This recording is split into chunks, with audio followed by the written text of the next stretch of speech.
Hi everyone, it's Velvy. If you've been following me for any amount of time, you can probably see that my art is lineless. A few years ago, I decided to ditch line art in favor of a colourful, blocky style, which for me is a much more fun way to draw. I used to spend hours on line art, but not anymore. So today, I wanted to share my tips and tricks for going lineless, as well as walking you through my own personal preferences for colouring and shading. Let's get started.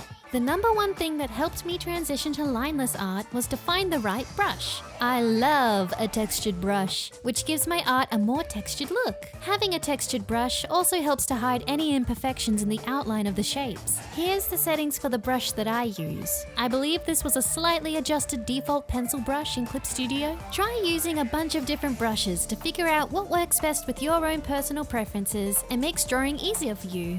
Since there's no lines to help define the shapes in your art, shadows will be your best friend to help carve out the details. I find this especially useful when colouring hair. Using shadows to add extra tufts in a blank spot, or using shadows to add more contrast is a really great trick.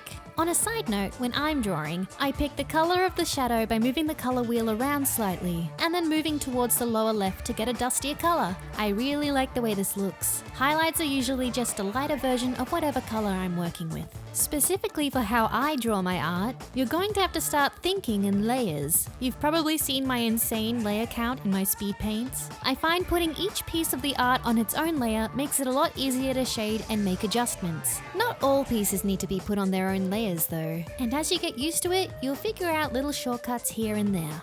Now for the trickiest part, contrast. One of the most difficult things about drawing lineless is making sure that each piece of the art contrasts enough against each other so the shapes don't disappear. If the colors don't contrast enough, it can be difficult to see what's going on. I find this especially difficult with lighter colors. So make a new layer over your piece, set it to color, and color in the page white. This allows you to check the values and see what needs adjusting. You'd be surprised at how two colors that look so different suddenly melt into each other when you check the values.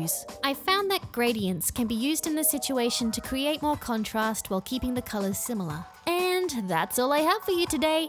I hope this video can be a good starting point for your lineless journey. Like most things in art, you kind of just have to play around until you find out what works best for you. So don't be discouraged if you're not liking how your art is turning out. You just have to keep practicing. Thank you so much for watching. Be sure to subscribe for more art tips, and I'll see you all in the next video.